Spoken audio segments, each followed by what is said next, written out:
ಈ ಬಾರಿಯ ಲೋಕಸಭಾ ಚುನಾವಣೆಯಲ್ಲಿ ಪ್ರಗತಿಪರ ಚಿಂತನೆಗಳ ಮುಖಂಡರು ರೂಪಿಸಿಕೊಂಡಿರುವ ಸಮಾನ ಮನಸ್ಕರ ಸಮನ್ವಯ ಸಮಿತಿ ಕಾಂಗ್ರೆಸ್ ಅಭ್ಯರ್ಥಿ ಶ್ರೇಯಸ್ ಪಟೇಲ್ ಅವರನ್ನ ಬೆಂಬಲಿಸಲಿದೆ ಎಂದು ದಲಿತ ಸಂಘಟನೆಯ ಮುಖಂಡ ಎಚ್.ಕೆ. ಸಂದೇಶ್ ತಿಳಿಸಿದರು. ಅರಕಲಗೂಡು ಪಟ್ಟಣದಲ್ಲಿ ರೈತ ಸಂಘ, ದಲಿತ ಸಂಘಟನೆಗಳು, ಕಾರ್ಮಿಕರ ಸಂಘಟನೆ ಸೇರಿದಂತೆ ವಿವಿಧ ಪ್ರಗತಿಪರ ಸಂಘಟನೆಗಳ ಮುಖಂಡರ ಸಮಾಲೋಚನಾ ಸಭೆ ಬಳಿಕ ಸುದ್ದಿಗಾರರೊಂದಿಗೆ ಮಾತನಾಡಿದ ಅವರು, ಕೇಂದ್ರದಲ್ಲಿ 2 ಬಾರಿ ಅಧಿಕಾರ ನಡೆಸಿದ ನರೇಂದ್ರ ಮೋದಿ ನೇತೃತ್ವದ ಕೇಂದ್ರ ಸರ್ಕಾರ ಕೋಮುವಾದಿ ಹಾಗೂ ಸರ್ವಾಧಿಕಾರಿ ಆಡಳಿತ ನಡೆಸುತ್ತಿದ್ದು, ದಲಿತ, ಹಿಂದುಳಿದ ವರ್ಗಗಳು ಹಾಗೂ ಅಲ್ಪಸಂಖ್ಯಾತ ವಿರೋಧಿ ನೀತಿ ಅನುಸರಿಸುತ್ತಿದೆ. ದೇಶದಲ್ಲಿ ನಿರುದ್ಯೋಗ, ಬಡತನ ಹೆಚ್ಚುತ್ತಿದೆ. ಸರ್ಕಾರಿ ಉದ್ದಿಮೆಗಳನ್ನು ಖಾಸಗೀಕರಣ ಮಾಡುತ್ತಾ ಅಂಬಾನಿ, ಅದಾನಿಯಂತಹ ಉದ್ದಿಮೆದಾರರಿಗೆ ಮಣೆ ಹಾಕುತ್ತಿದೆ.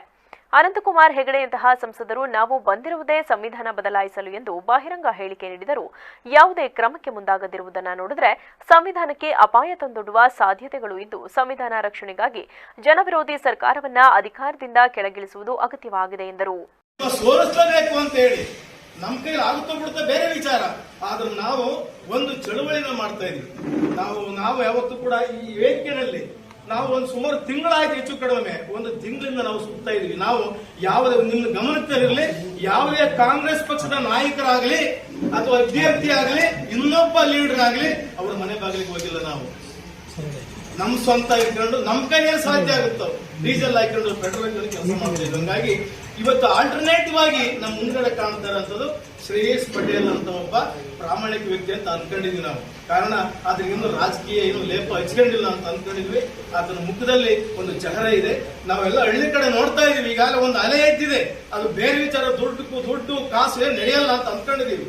ಹಂಗಾಗಿ ಶ್ರೇಯಸ್ ಪಟೇಲ್ ಗೆಲ್ಲಂತ ಎಲ್ಲ ವಾತಾವರಣ ಕಾಣ್ತಾ ಇದೀವಿ.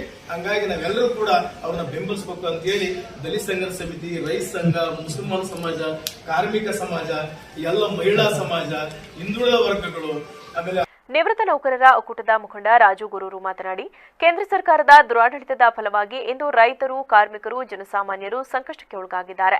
ಈ ಹಿನ್ನೆಲೆಯಲ್ಲಿ ಪ್ರಗತಿಪರ ಸಂಘಟನೆಗಳು ಸಮನ್ವಯ ಸಮಿತಿ ರಚಿಸಿಕೊಂಡು ಹೋರಾಟ ನಡೆಸಿದೆ.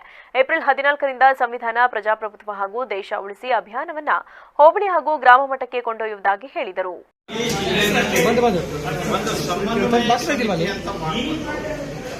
ಈ ಸಮನ್ವಯ ಸಮಿತಿ ಮೂಲಕ 2014ರಿಂದ ಇಲ್ಲಿವರೆಗೆ ಈ ದೇಶದ ಸ್ಥಿತಿಗತಿಗಳನ್ನು, ಈ ದೇಶದ ಯುವಕರ ಬಯಕೆಗಳು ಮತ್ತು ಅವರ ಆಶಯಗಳು ಏನಾಯಿತು ಅನ್ನೋದನ್ನು ಕುರಿತು, ಈ ದೇಶದ ರೈತನ ಸ್ಥಿತಿಗತಿ ಏನ್ ಮಾಡ್ತೀವಿ ಅಂತ ಹೇಳಿದ್ರು ಏನ್ ಮಾಡಿದ್ದಾರೆ, ಇವತ್ತು ರೈತನ ಸ್ಥಿತಿ ಏನಾಗಿದೆ, ಜನಸಾಮಾನ್ಯರ ಸ್ಥಿತಿ ಹೇಗೆ ದುಸ್ಥಿರದಲ್ಲಿದೆ, ಎಲ್ಲ ಬೆಲೆಗಳನ್ನ ಏರಿಕೆ ಮಾಡೋ ಮೂಲಕ ಜನಸಾಮಾನ್ಯ ಸ್ಥಿತಿಗತಿಗಳು ಏನಾಗಿದೆ ಅನ್ನೋದನ್ನ ನಾವೆಲ್ಲರೂ ಕೂಡ ಜನಸಾಮಾನ್ಯರಿಗೆ ಉಳಿಸಬೇಕು ಅನ್ನೋ ನಿಟ್ಟಿನಿಂದ ಒಂದು ಎಲ್ಲ ಪ್ರಗತಿಪರ ಸಂಘ ಸಂಸ್ಥೆಗಳು, ಹಾಸನದ ಎಲ್ಲ ಪ್ರಗತಿಪರ ಸಂಘ ಸಂಸ್ಥೆಗಳು ಒಂದು ಸಮನ್ವಯ ಸಮಿತಿ ಅಂತ ಮಾಡಬೇಕು.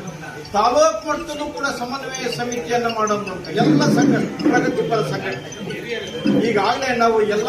ಈ ವೇಳೆ ವಿವಿಧ ಸಂಘಟನೆಗಳ ಮುಖಂಡರಾದ ಎಂಸಿ ಡೋಂಗ್ರೆ, ಸೋಮಶೇಖರ್, ಹೊಂಬೇಗೌಡ, ಜಗದೀಶ್, ಅಕ್ಮಲ್ ಪಾಷಾ, ನಿಂಗರಾಜ್, ಬೇಸಿರಾಜೇಶ್ ಸೇರಿದಂತೆ ಇನ್ನಿತರರು ಪಾಲ್ಗೊಂಡಿದ್ದರು.